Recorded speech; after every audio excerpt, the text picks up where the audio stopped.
Hello बच्चों, आज हम लोग क्लास 8 का ज्योग्राफी पढ़ रहे हैं, जो कि चैप्टर नंबर 2 है। भूमि, मृदा, जल, प्राकृतिक वनस्पति और वन जीवन संसाधन। तंजानिया कहाँ है? तो अफ्रीका महाद्वीप का एक देश है। तंजानिया क्या है? तो अफ्रीका महाद्वीप का देश है।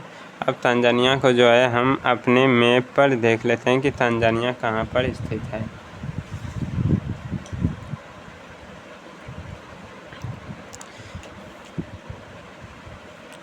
ये क्या है? हमारा अफ्रीका महाद्वीप। ये क्या है? अफ्रीका महाद्वीप। ये है अफ्रीका महाद्वीप में तंजानिया कहाँ है? तो यहाँ पे तंजानिया कहाँ पे है? यहाँ पर स्थित है। यहाँ पे तंजानिया स्थित है। इधर क्या है? तो हिंद महासागर है। इसके बगल में कौन सा है? प्रजातांत्रिक गणराज्य। और भी छोटे छोटे यहाँ पे देश हैं, जो कि बहुत छोटे छोटे हैं। इधर है जाम्बिया की राजधानी कहाँ पड़ता है? लुसाका। तंजानिया की राजधानी डोडोमा। इधर पड़ता है मोजाम्बिक। इधर पड़ता है कोमोरोस द्वीप। ऊपर में केन्या, जो कि राजधानी कहाँ है? नैरोबी। केन्या की राजधानी कहाँ है? नैरोबी। तंजानिया की राजधानी कहाँ है? डोडोमा। तंजानिया की राजधानी कहाँ है? डोडोमा। तंजानिया की राजधानी कहाँ है? तो डोडोमा। तंजानिया किस महाद्वीप में आता है? तो अफ्रीका महाद्वीप में। तंजानिया कहाँ आता है? अफ्रीका महाद्वीप में आता है। तंजानिया महाद्वीप हिंद महासागर।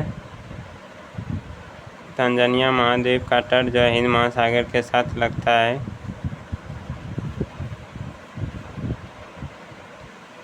अब देखते हैं न्यूजीलैंड कहाँ है। न्यूजीलैंड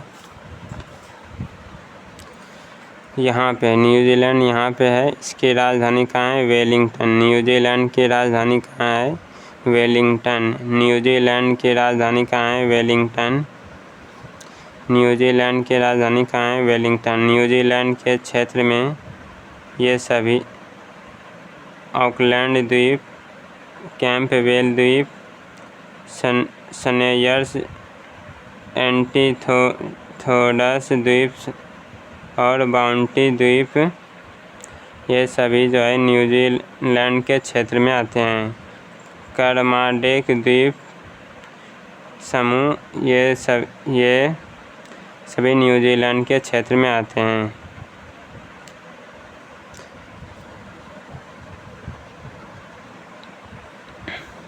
अब अपने बुक पर चलते हैं।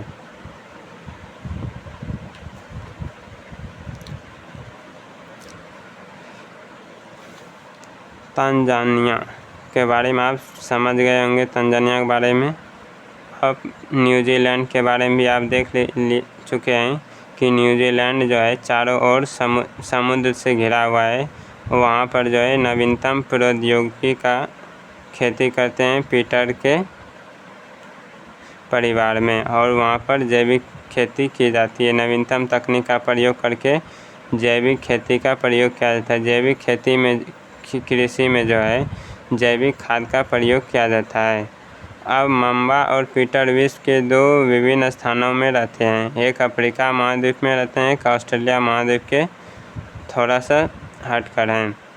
यह विभिन्नता भूमि की गुणवत्ता, दोनों की भूमि में क्या है? तो अलग अलग है। अफ्रीका के भूमि यानी तंजानिया के भूमि और न्यूजीलैंड की भूमि में क्या है? तो बहुत अंतर है। भूमि की गुणवत्ता में बहुत अंतर है।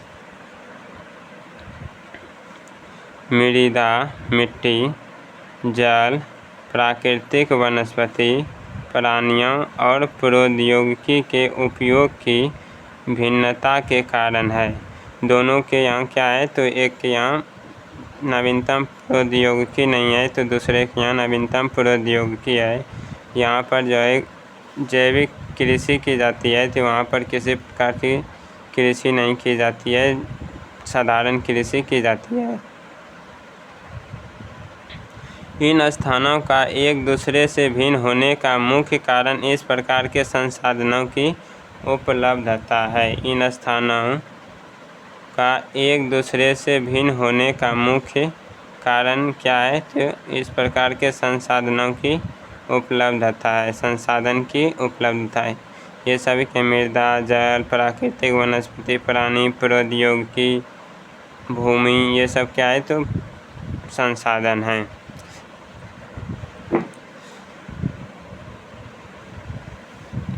क्या आप जानते हैं, अब देख लेते हैं क्या आप जानते हैं क्या है? तो विश्व की 90% जनसंख्या भूमि क्षेत्र के 30% भाग पर ही रहती है। शेष 70% भूमि पर या तो विरल जनसंख्या है या वह निर्जन है। विश्व की 90% जनसंख्या भूमि क्षेत्र के 30% भाग पर ही रहती है।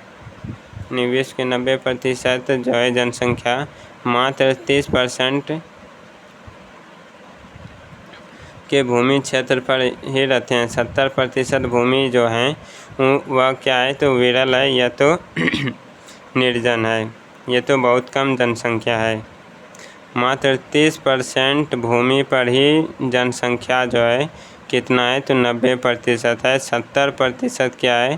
तो जनसंख्या वहाँ की निर्जन है या तो विरल जनसंख्या है या तो नहीं के बराबर है। अब आगे देखते हैं।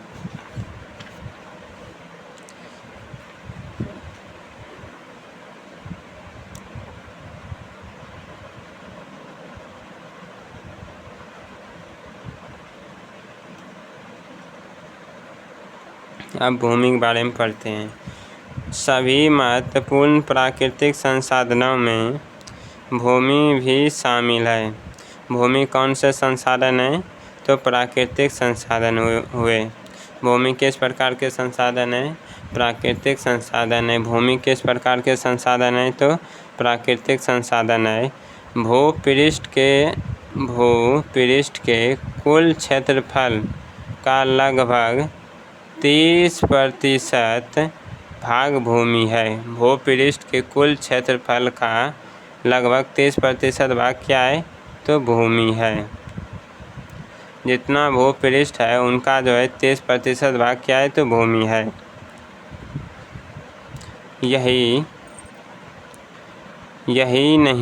यही नहीं, इस थोड़े से प्रतिशत के भी सभी भाग आवास योग्य नहीं। 30% भाग जो है भूमि है और 30% भाग में भी जो है रहने योग्य नहीं है। कहीं दलदल है तो कहीं मरुस्थल है, कहीं पहाड़ है, कहीं नदियां है। इस कारण जो है कुछ प्रतिशत ही भूमि क्या है? रहने योग्य है, निवास करने योग्य है। कहीं संसाधन की कमी है जिसके कारण वहाँ जो है जनसंख्या नहीं रहती है। अब मुख्यतः भूमि और जलवायु के भिन्न भिन्न लक्षणों के कारण, भूमि के लक्षण और जलवायु के अलग अलग लक्षण के कारण विश्व के विभिन्न भागों में जनसंख्या का वितरण असमान पाया जाता है। भूमि के लक्षण और जलवायु के लक्षण के कारण जो है जनसंख्या का वितरण क्या पाया जाता है? असमान पाया जाता है। भूमि और जलवायु भी निर्धारित करते हैं जनसंख्या वितरण को। ऊबड़ खाबड़ स्थलाकृति, पर्वतों के तीव्र ढाल, जलाक्रांत संभावित निम्न क्षेत्र, मरुस्थल क्षेत्र एवं सघन वन क्षेत्र सामान्यतः विरल अथवा निर्जन है। उर्वर मैदानों और नदी घाटियों में कृषि के लिए उपयुक्त भूमि उपलब्ध है, इसलिए ये स्थान विश्व के सघन बसे क्षेत्र हैं।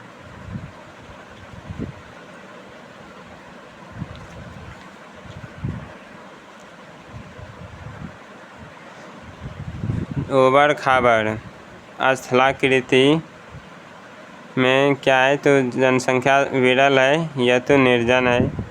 पर्वत के तीव्र ढाल पे क्या है तो जनसंख्या बहुत कम रहती है या तो नहीं रहती है।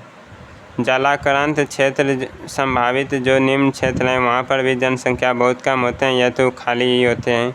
मरुस्थल का क्षेत्र वहाँ पर भी जनसंख्या हो सकती है, नहीं भी हो सकती है, होगी तो निर्जन विरल होगी, बहुत कम होगी। और सघन वन क्षेत्र में भी क्या है तो विरल ही जनसंख्या होगी अथवा निर्जन हो सकती है। उर्वर मैदान, अब उर्वर मैदान और नदी घाटी में कृषि के लिए उपयुक्त भूमि उपलब्ध है। जो उर्वर मैदान है वहाँ पर उर्वर मैदान में कृषि के लिए उपयुक्त भूमि है, इसलिए वहाँ पर क्या है तो जनसंख्या बहुत अधिक होती है। जहाँ पर कृषि योग्य भूमि नहीं होती है वहाँ पर जनसंख्या बहुत कम होते हैं, जैसे इस सब इलाके में। भूमि उपयोग, भूमि का उपयोग विभिन्न कार्यों के लिए किया जाता है। भूमि का उपयोग विभिन्न कार्यों के लिए किया जाता है, जैसे कि कृषि के लिए किया जाता है, वानिकी के लिए किया जाता है, खनन के लिए किया जाता है, सड़कों के लिए, उद्योग की स्थापना के लिए किया जाता है। साधारणतः इसे भूमि उपयोग कहते हैं। इसे क्या कहा जाता है? साधारण तो भूमि उपयोग कहते हैं। क्या आप माम्बा और पीटर के परिवारों के भूमि उपयोग के विभिन्न तरीकों की सूची बना सकते हैं? अगर बना सकते हैं तो कमेंट बॉक्स में आप आंसर लिख सकते हैं। भूमि का उपयोग भौतिक कारकों द्वारा निर्धारित किया जाता है। भूमि का उपयोग भौतिक कारकों द्वारा निर्धारित किया जाता है। भूमि का उपयोग किन कारकों के द्वारा निर्धारित किया जाता है? भौतिक कारकों के द्वारा निर्धारित किया जाता है। भूमि का उपयोग किन कारकों के द्वारा निर्धारित किया जाता है? भौतिक कारकों के द्वारा निर्धारित किया जाता है, जैसे कि स्थलाकृति, मृदा, जलवायु, खनिज, जल की उपलब्धता। ये सभी क्या हैं? भौतिक कारक हैं। मानवीय कारक में क्या क्या सम्मिलित होते हैं? जनसंख्या, प्रौद्योगिकी भी भूमि उपयोग प्रतिरूप संरचना के महत्वपूर्ण निर्धारक हैं, फैक्टर हैं। स्वामित्व के आधार पर भूमि को निजी भूमि और सामुदायिक भूमि में बांटा जाता है। स्वामित्व के आधार पर मालिक काना हक के आधार पर भूमि को निजी भूमि और सामुदायिक भूमि में वर्गीकृत किया जाता है। भूमि को दो वर्गों में वर्गीकृत किया जाता है। कौन से आधार पर? तो स्वामित्व के आधार पर कि उसका मालिक कौन होगा। निजी भूमि व्यक्तियों के स्वामित्व में होती है। निजी भूमि जो होती है किसके स्वामित्व में होती है? व्यक्तियों के स्वामित्व में होता है, जबकि सामुदायिक भूमि समुदाय के स्वामित्व होते हैं। सामुदायिक भूमि जो है समुदाय के स्वामित्व होते हैं। समुदाय के जो है स्वामित्व होते हैं, मालिक होते हैं, समुदाय ही उनका मालिक होते हैं। सामान्य रूप से इसका उपयोग समुदाय से संबंधित व्यक्तियों के लिए किया जाता है। समुदाय से जो संबंधित व्यक्ति हैं उसके द्वारा जो है सामुदायिक भूमि का प्रयोग किया जाता है, जैसे कि चारा, फल, नट, औषधीय बूटियों को एकत्रित करना।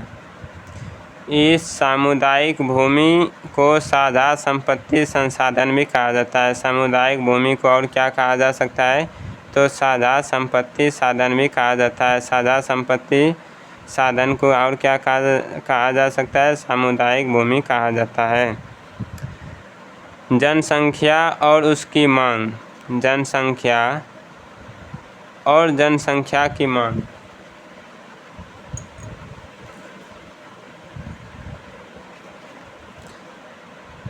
जनसंख्या की मांग सदैव बढ़ती रहती है। लेकिन भूमि की उपलब्धता क्या है तो सीमित है। जनसंख्या की मांग हमेशा क्या रहती है, बढ़ती रहती है, मांग हमेशा बढ़ती रहती है, लेकिन भूमि जो है वो सीमित है। स्थान के आधार पर भूमि की गुणवत्ता में अंतर होता है। स्थान के आधार पर भूमि की गुणवत्ता में क्या होता है, अंतर हो जाता है। लोगों ने सामुदायिक भूमि पर व्यापारिक क्षेत्र बनाने, नगरीय क्षेत्रों में घर बनाने और ग्रामीण क्षेत्रों में कृषि योग्य भूमि का विस्तार करने के लिए अनाधिकृत हस्तक्षेप करना शुरू कर दिया है।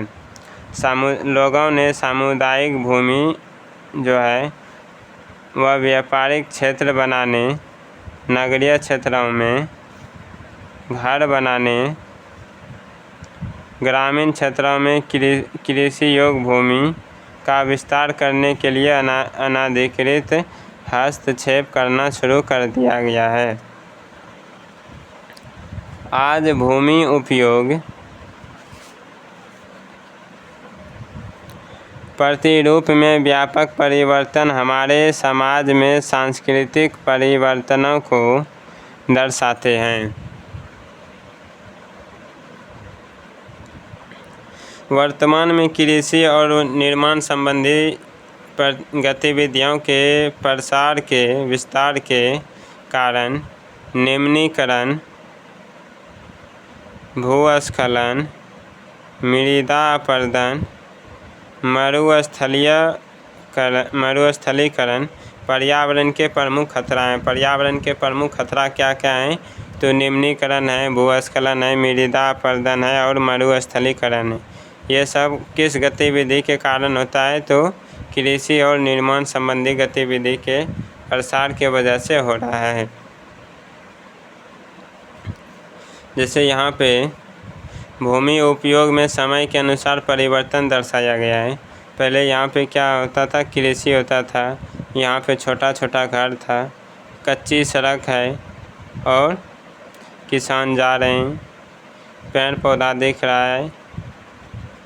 ये सब पहली अवस्था। दूसरी अवस्था में क्या हुआ कि यहाँ पे जो है घर बन गया, सड़क बन गया, अब जो है ट्रैक्टर का प्रयोग करने लगा, बिजली के लिए जो है खंभे तार सब जो है बिछा दिए गए।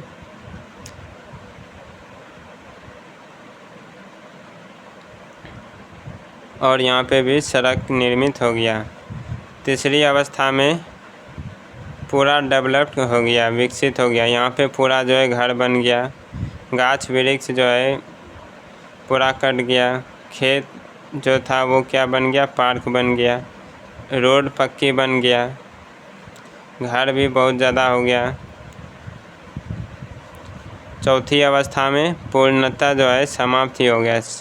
ये सभी क्या हो गया, बिल्डिंग में निर्मित हो गया। ये सभी बिल्डिंग में सड़क जो है जहाँ एक ही लाइन था वहाँ पे 2 लाइन का बन गया, एक जाने के लिए एक आने के लिए, और दोनों ओर क्या लग गया, लाइट लग गया।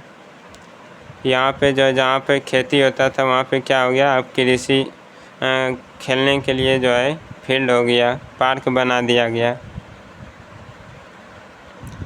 यह है परिवर्तन, भूमि उपयोग समय के अनुसार परिवर्तन। एक समय ऐसा था, फिर समय परिवर्तन होने के बाद ऐसा हो गया, फिर समय में परिवर्तन होने के बाद ऐसा हो गया, फिर समय में परिवर्तन होने के बाद पूरा विकसित हो गया।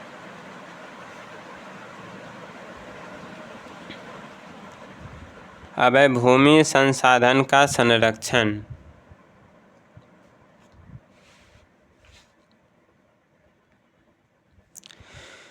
बढ़ती जनसंख्या तथा इसकी बढ़ती मांगों के कारण वन भूमि और कृषि योग्य भूमि का बड़े पैमाने पर विनाश हुआ है।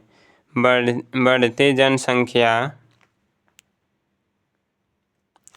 और बढ़ती मांगों के कारण वन भूमि और कृषि योग्य भूमि का बड़े पैमाने पर क्या हुआ है तो विनाश हुआ है।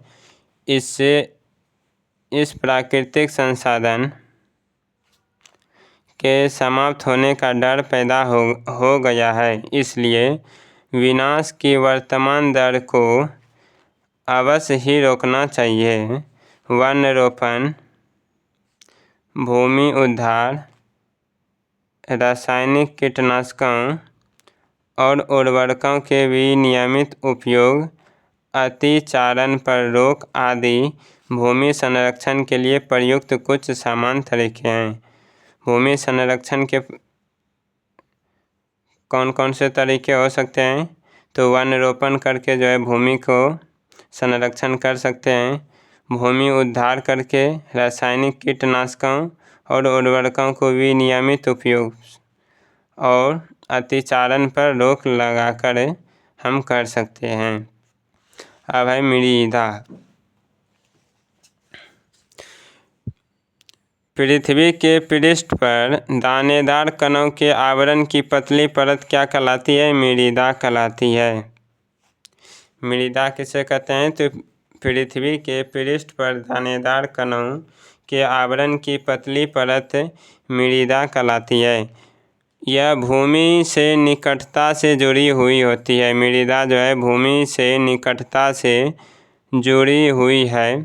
स्थल रूप मृदा के प्रकार को निर्धारित करता है। स्थल रूप जो है मृदा के प्रकार को निर्धारित करता है। मृदा का निर्माण चट्टानों से प्राप्त खनिजों और जैव पदार्थ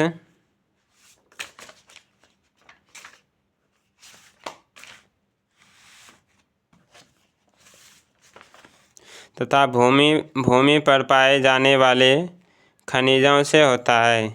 यह अपक्षय की प्रक्रिया के माध्यम से बनती है तथा खनिजों और जैव पदार्थों का सही मिश्रण मृदा को उपजाऊ बनाता है। खनिज और जैव पदार्थ का सही मिश्रण करेंगे तो क्या होगा? मृदा उपजाऊ हो जाएगा।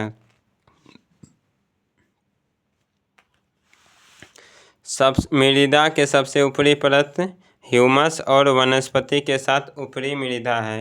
उसके नीचे के मृदा बालू, गाद, कले के साथ उप मृदा पाया जाता है।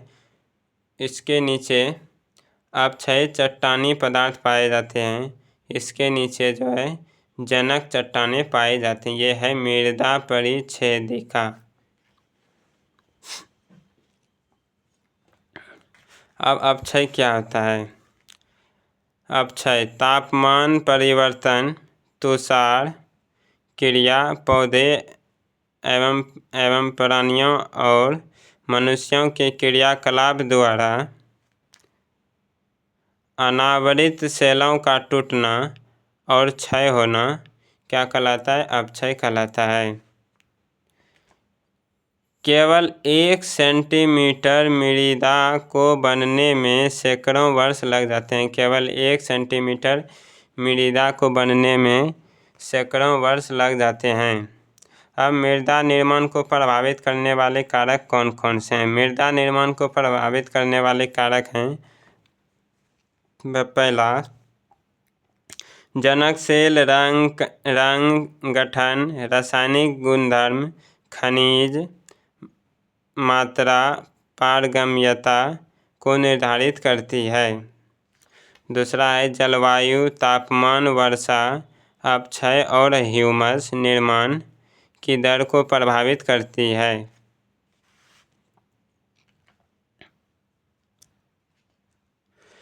उच्चावच, तुंगता और ढाल मृदा के संचय को प्रभावित करते हैं। संचय को कौन प्रभावित करते हैं मृदा के? तो उच्चावच, तुंगता और ढाल मृदा जो है संचय को प्रभावित करते हैं। पारगम्यता को कौन प्रभावित करते हैं?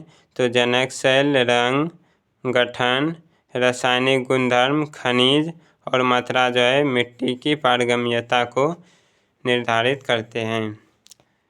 जलवायु, तापमान, वर्षा, अपक्षय और ह्यूमस निर्माण जो है ह्यूमस निर्माण की दर को प्रभावित करता है।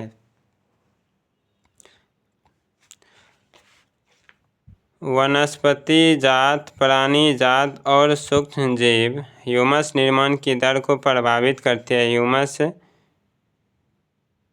निर्माण की दर को प्रभावित करते हैं। समय मृदा परिच्छेदिका की मोटाई को निश्चित करते हैं। समय जो है मृदा परिच्छेदिका की मोटाई को क्या करते हैं तो निर्धारित करते हैं, निश्चित करते हैं। मृदा निर्माण को प्रभावित करने वाले ये सभी कारक हो गए। अब भूस्खलन क्या होता है? भूस्खलन को सामान्य रूप से शैल, मलबा या ढाल से गिरने वाली मिट्टी के बहुत संचलन के रूप में, बृहद संचलन के रूप में परिभाषित किया जाता है। ये क्या हो गया तो भूस्खलन की परिभाषा हो गया।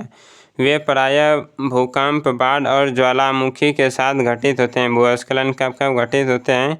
जब भूकंप आते हैं तब भूस्खलन होता है, बाढ़ आने पर भूस्खलन हो सकता है और ज्वालामुखी विस्फोट होने पर भूस्खलन हो सकता है। लंबे समय तक भारी वर्षा होने से भूस्खलन होता है। भूस्खलन कैसे होता है तो लंबे समय तक बारिश होने पर भूस्खलन होता है। यह नदी के प्रवाह को कुछ समय के लिए अवरुद्ध कर देते हैं। भूस्खलन नदी के प्रवाह को क्या करते हैं तो अवरुद्ध कर देते हैं, रोक देते हैं। नदी अवरुद्धता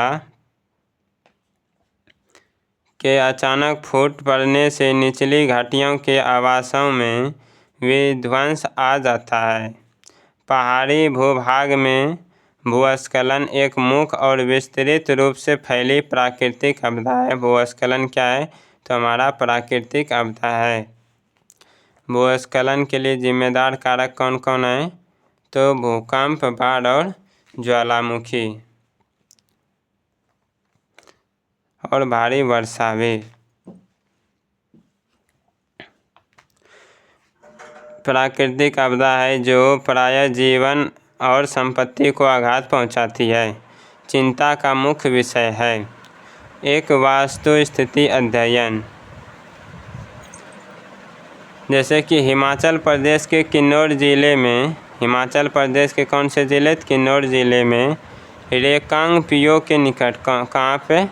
रेकांगपिओ के निकट पंजी गांव में बड़े भूस्खलन के कारण राष्ट्रीय राजमार्ग 22 की पुरानी हिंदुस्तान तिब्बत सड़क का 200 मीटर तक का भाग नष्ट हो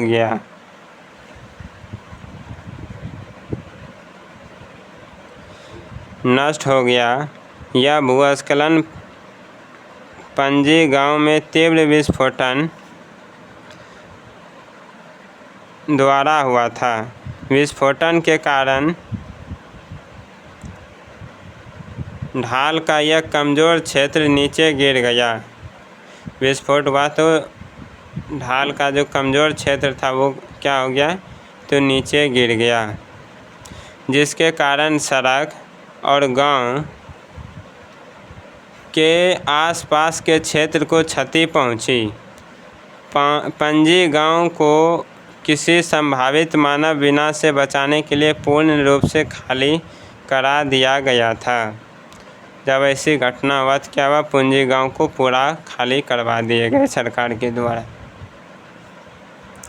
न्यूनीकरण क्रियाविधि क्या है तो वैज्ञानिक प्रविधियों के विकास से हमें समझने की शक्ति मिली है कि भूस्खलन उत्पन्न होने के कौन कौन से कारक हैं। भूस्खलन उत्पन्न होने के कौन कौन से कारक हैं और उनका प्रबंधन कैसे करना है। भूस्खलन को रोकने की कुछ प्रविधियाँ यानी विधि हैं। पहला, दूसरा, तीसरा, चौथा, 4 विधि हैं। भूस्खलन प्रभावित क्षेत्रों का मानचित्र बनाकर उसमें प्रभावित होने वाले स्थानों को इंगित करना। इस प्रकार इन क्षेत्रों को आवास बनाने के लिए छोड़ा जा सकता है। भूमि को खिसकने से बचाने के लिए प्रतिधारी दीवार का निर्माण करना। भूस्खलन को रोकने का सबसे प्रभावी तरीका वनस्पति आवरण में वृद्धि है। सतही अपवाह अथवा झरना प्रवाहों के साथ साथ भूस्खलन की गति को नियंत्रित करने के लिए पृष्ठीय अपवाह नियंत्रण उपाय कार्यान्वित किए गए हैं। ये हो गया भूस्खलन को रोकने के उपाय। और भूकंप, बाढ़, ज्वालामुखी, भारी वर्षा भूस्खलन के कारक हो गए। ये रहे प्रतिधारी दीवार। अब मृदा निर्माण के कारक कौन कौन से हैं? तो मृदा निर्माण के मुख्य कारक जनक सेल का स्वरूप और जलवायविक कारक हैं। मृदा निर्माण के मुख्य कारक कौन है? तो जनक, सेल का स्वरूप, संरचना है और जलवायविक कारक हैं। मृदा निर्माण के अन्य कारक जैसे कि स्थलाकृति, जैव पदार्थों की भूमिका और मृदा निर्माण के संगठन में लगा समय अलग अलग स्थानों में ये भिन्न होते हैं। अलग अलग स्थानों में मृदा निर्माण के भिन्न होते हैं।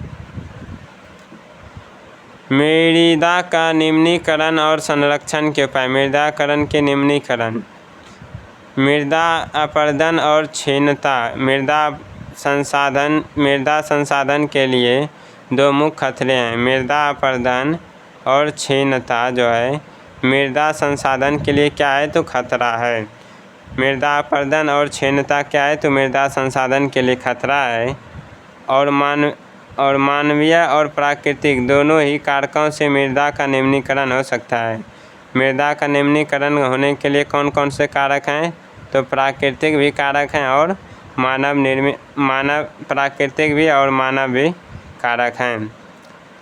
मृदाओं का निम्नीकरण हो सकता है। मृदा के निम्नीकरण में सहायक कारक हैं वनोन्मूलन, अतिचारण, रासायनिक उर्वरकों और कीटनाशकों का अत्यधिक उपयोग, वर्षा दोहन, भूस्खलन और बाढ़ हैं। ये सभी क्या हैं? तो मृदा के निम्नीकरण में सहायक कारक हैं। मृदाकरण के निम्नीकरण में सहायक कारक कौन कौन से हैं? तो वनोन्मूलन हो गया, अतिचारण, रासायनिक उर्वरकों और कीटनाशकों का अत्यधिक उपयोग, वर्षा दोहन, भूस्खलन और बाढ़ हैं। मृदा संरक्षण की कुछ विधियां हैं जो इस प्रकार हैं। पहले है मल्च बनाना। अब पौधे के बीच अनावरित भूमि जैव पदार्थ जैसे परवाल से ढक दी जाती है। इससे मृदा की आर्द्रता रुकी रहती है।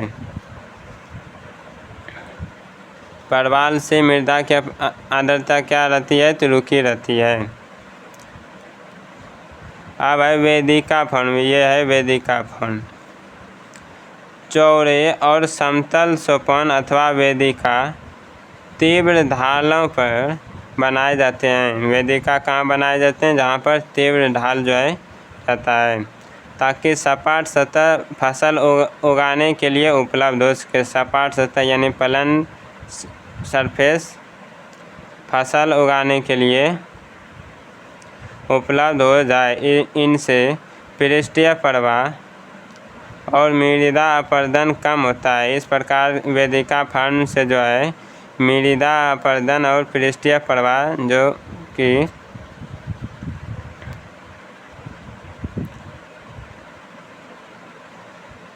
निम्नीकरण के कारक हैं। अब है समोच्च रेखीय जुताई। ये रही समोच्च रेखीय जुताई।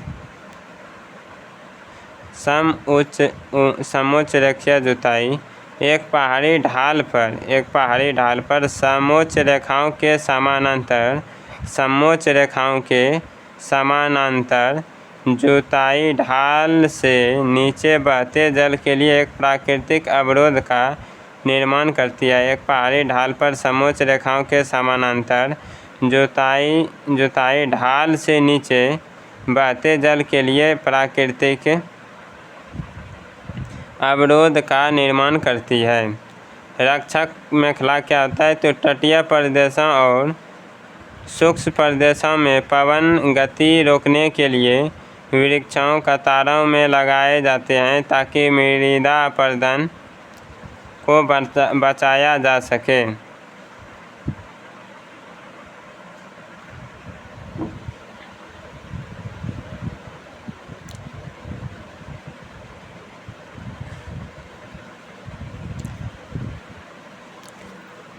अब है समोच्च रेखीय रोधिका। समोच्च रेखाओं पर रोधिकाएं बनाने के लिए यानी रोकने के लिए पत्थरों, घास, मृदा का उपयोग किया जाता है। रोधिकाओं के सामने जल एकत्र करने के लिए खाई बनाए जाते हैं। रोधिकाओं के सामने क्या किया जाता है? तो खाई बनाई जाती है, खड्डा बनाया जाता है। अब है चट्टान बांध। यह जल के प्रवाह को कम करने के लिए बनाए जाते हैं। चट्टान बांध किस लिए बनाए जाते हैं? तो जल के प्रवाह को कम करने के लिए बनाए जाते हैं। यह नालियों की रक्षा करते हैं। चट्टान बांध जो है नालियों की रक्षा करते हैं और मृदा क्षति को रोकते हैं। बीज की फसल उगाना। वर्षा दोहन से मृदा को सुरक्षित रखने के लिए अलग अलग समय पर भिन्न भिन्न फसलें एकांतर कतारों में उगाई जाती है। बीज की फसल उगाना का मतलब हो गया कि वर्षा दोहन से मृदा को सुरक्षित रखने के लिए अलग अलग समय पर भिन्न भिन्न फसलें एकांतर कतारों में उगाई जाती है।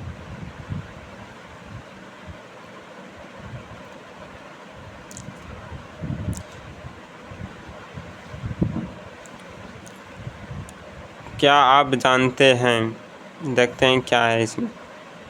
वर्ष 1975 में मानव उपयोग के लिए जल की खपत 3,850 घन किलोमीटर प्रति वर्ष थी, जो वर्ष 2000 में बढ़कर 6,000 घन किलोमीटर प्रति वर्ष से भी अधिक हो गई है। मतलब लगातार जल का उपयोग क्या हो रहा है? तो बढ़ रहा है। एक टपकता नल एक वर्ष में 1200 लीटर जल व्यर्थ करता है। एक टपकता जल एक वर्ष में कितना लीटर जल व्यर्थ करता है? तो 1200 लीटर जो है जल व्यर्थ करते हैं। जल क्या है? तो एक नवीकरणीय प्राकृतिक संसाधन। जल क्या है? तो नवीकरणीय प्राकृतिक संसाधन है। भूपृष्ठ का 3/4 भाग जल से ढका है। भूपृष्ठ का कितना? 3/4 जो है भाग जल से ढका है, मतलब कि 71%। इसलिए इसे जल ग्रह कहा जाता है। लगभग 3.5 अरब वर्ष पहले जीवन आदि महासागरों में प्रारंभ हुआ था। आदि महासागरों में जीवन कब आरंभ हुआ था? 3.5 अरब वर्ष पहले जो है जीवन का आरंभ हुआ था, जो कि महासागरों से ही उत्पत्ति हुई है। यद्यपि आज भी महासागर पृथ्वी की सतह के 2/3 भाग को ढके हुए हैं। वर्तमान समय में भी पृथ्वी की सतह के 2/3 भाग को जो है महासागर ढके हुए हैं और विविध प्रकार के पौधे और जंतुओं को मदद करते हैं। विभिन्न प्रकार के जंतु और पौधे को क्या करते हैं? तो मदद करते हैं। महासागरों का जल लवणीय है। महासागरों का जल किस प्रकार का होता है? तो लवणीय होता है। महासागरों का जल की प्रकृति क्या है? तो लवणीय है। मानवीय उपभोग के लिए उपयुक्त नहीं है। लवणीय जल जो है मानव के उपभोग के लिए नहीं है। समुद्र के जल, महासागर के जल को हम लोग डायरेक्ट नहीं पी सकते हैं। अलवण जल केवल 2.7% ही है और लवण जल कितना है 2.7% ही है। इसका लगभग 70% भाग बर्फ़ की चादरों और हिमानियों के रूप में अंटार्कटिका, ग्रीनलैंड पर्वतीय प्रदेशों में पाया जाता है। चादर और हिमानियों के रूप में पाए जाते हैं। और कहाँ कहाँ पाए जाते हैं तो अंटार्कटिका, ग्रीनलैंड और पर्वतीय प्रदेशों में पाया जाता है। अपनी स्थिति के कारण ये मनुष्य की पहुंच के बाहर है। अपनी स्थिति के कारण मनुष्य की पहुंच के बाहर है। केवल 1% अलवण जल उपलब्ध है। केवल 1%, कितना 1% जो है अलवण जल उपलब्ध है और वह मानव उपभोग के लिए उपयुक्त है। 1% जल से ही पूरा संसार चल रहा है।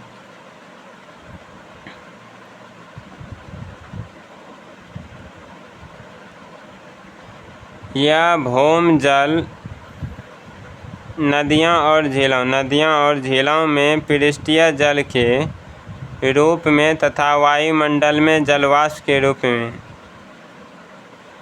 पृष्ठीय जल के रूप में और वायुमंडल में जो है जलवाष्प के रूप में पाया जाता है। वायुमंडल में किस रूप में पाया जाता है? जलवाष्प के रूप में पाया जाता है। पृष्ठीय जल के रूप में जो है भौम जल नदी और झील में पाया जाता है। अब देखते हैं आगे क्या है। इसलिए अलवणीय जल पृथ्वी का सबसे अधिक मूल्यवान पदार्थ है। इसलिए अलवणीय जल क्या है तो पृथ्वी का सबसे अधिक मूल्यवान पदार्थ है। पृथ्वी पर जल ना बढ़ाया जा सकता है और ना घटाया जा सकता है। पृथ्वी पर जो जल की मात्रा है जितना है उतना ही रह सकता है, ना तो उसे घटाया जा सकता है ना ही उसे बढ़ाया जा सकता है। हाँ, प्रदूषित किया जा सकता है आराम से, जैसे वर्तमान समय में लगातार हो रहा है।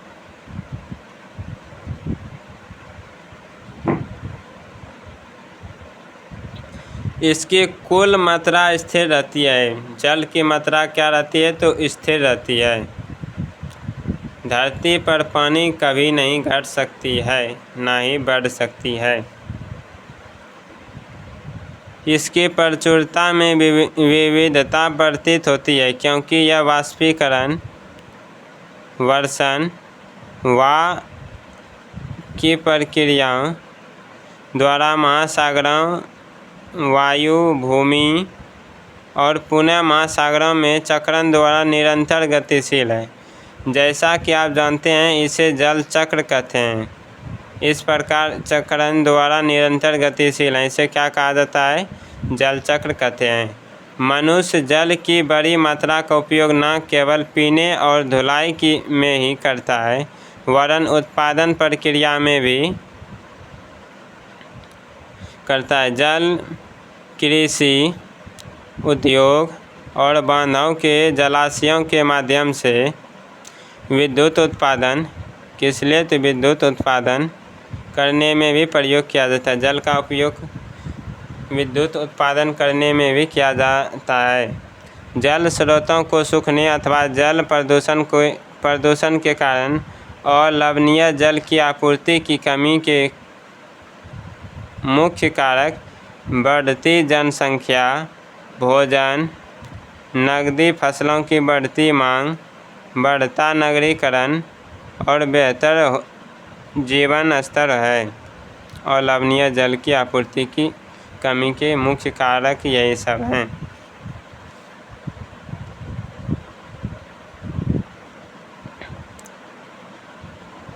क्या आप जानते हैं, क्या आपने जल बाज़ार के बारे में सुना है? जल बाज़ार के बारे में आपने कभी सुना है? सौराष्ट्र प्रदेश में 1.25 लाख जनसंख्या वाला अमरेली शहर पास के तालुकाओं से पानी खरीदने के लिए पूर्णतः निर्भर हैं। ये क्या हो गया तो जल बाज़ार हो गया।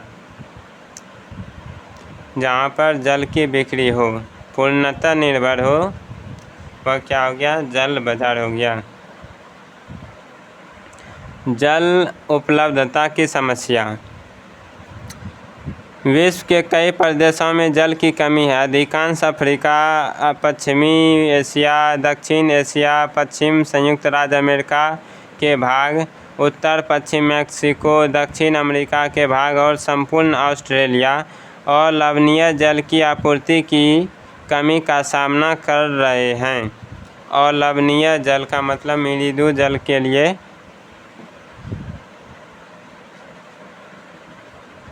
अफ्रीका, पश्चिम एशिया,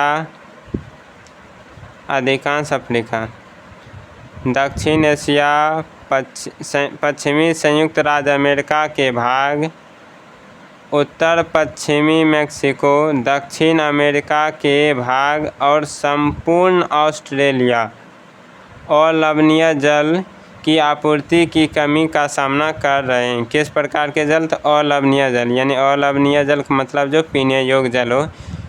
ये सभी देश क्या हो रहे हैं? तो जल की समस्या से जूझ रहे हैं। ये देश ऐसे जलवायु प्रदेश में स्थित है जहाँ अक्सर सूखा पड़ता है। ये सभी देश क्या हैं? सूखा प्रदेश हैं, जहाँ पर हमेशा सूखा पड़ते रहता है। उनमें जल अभाव की अधिक समस्या बनी रहती है। इन सभी देशों में जल अभाव की समस्या अधिक बनी रहती है। इस प्रकार जल का अभाव मौसमी अथवा वार्षिक वर्षण में विविधता के परिणाम स्वरूप हो सकता है, अथवा अति उपयोग और जल स्रोतों के संदूषण यानी प्रदूषण के कारण भी जल का अभाव हो सकता है। जल संसाधन का संरक्षण।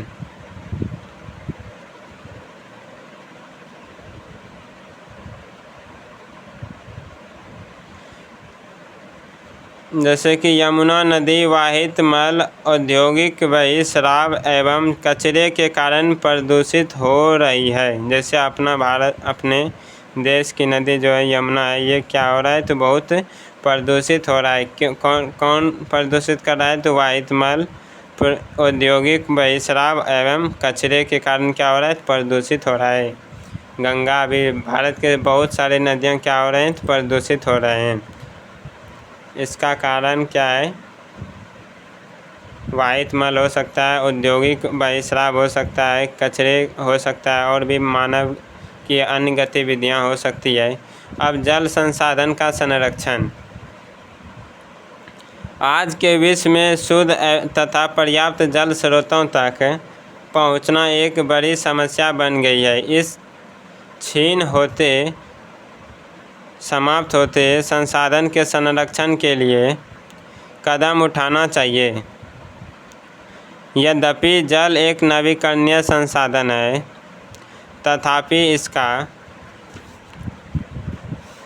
अति उपयोग और प्रदूषण इसे उपयोग के लिए अनुपयुक्त बना देता है। अति उपयोग और प्रदूषण जो है जल को अनुपयुक्त बना देता है।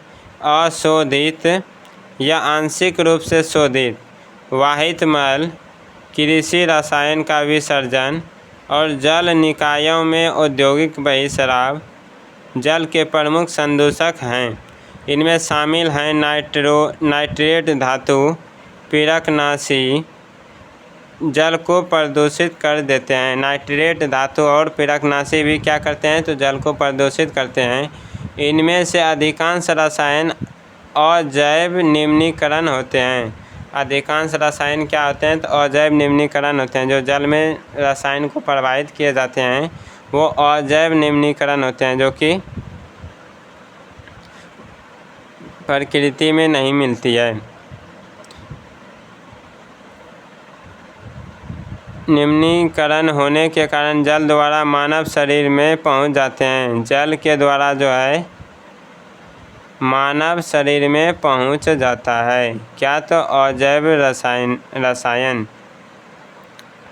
इन प्रदूषकों को जल निकायों में छोड़ने से पूर्व बहिर्स्रावों को उपयुक्त विधि से संशोधित करके जल प्रदूषित नियंत्रित किया जा सकता है।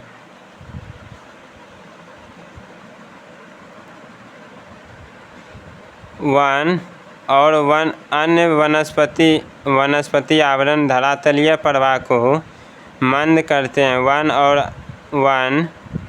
और अन्य वनस्पति आवरण जो है धरातलीय प्रवाह को क्या करते हैं तो मंद करते हैं। भूमिगत जल को पुनः पूरित करते हैं। भूमिगत जल को पुनः पूरित करते हैं। जल संग्रहण पृष्ठीय प्रवाह को बचाने की दूसरी विधि है। जल संग्रहण जो है पृष्ठीय प्रवाह को बचाने की दूसरी विधि है। जल संग्रहण जो है पृष्ठीय प्रवाह को बचाने की दूसरी विधि है। जल रिसाव को कम करने के लिए खेतों को सिंचित करने वाले नहरों को ठीक से पक्का करना चाहिए। जल रिसाव को कम करने के लिए खेतों को सिंचित करने वाली नहरों को ठीक से पक्का करना चाहिए। रिसाव और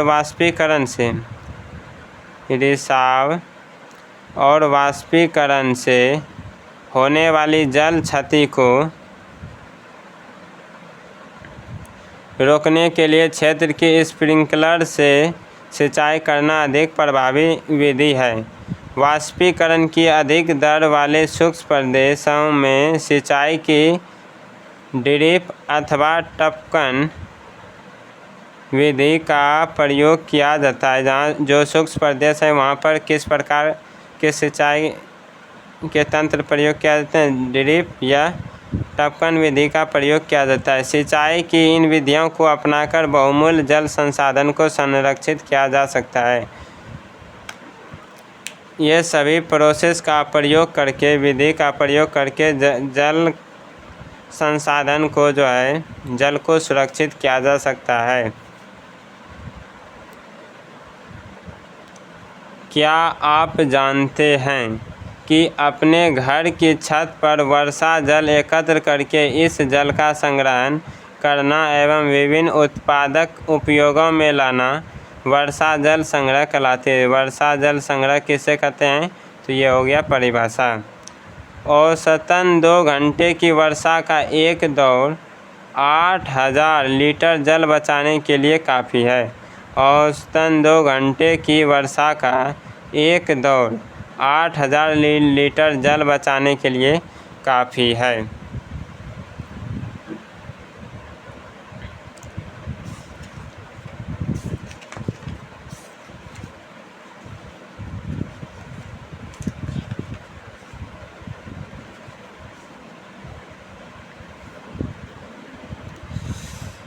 अब समाप्त करते हैं। अब जो है नेक्स्ट वीडियो में आगे पढ़ेंगे प्राकृतिक वनस्पति और वन्य जीवन।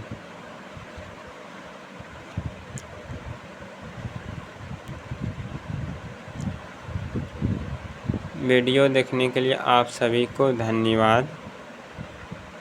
अगर अच्छा लगे वीडियो तो आप लोग सब्सक्राइब कर सकते हैं, लाइक कर सकते हैं, शेयर कर सकते हैं। इसी प्रकार के वीडियो क्लास 6 से लेकर 12 तक आते रहेंगे और हर एक एक्सरसाइज का क्वेश्चन आंसर जो है लास्ट में करवाया जाएगा और हाथ से लिखा हुआ रहेगा। ओके, अब समाप्त करते हैं। थैंक यू आप सभी को।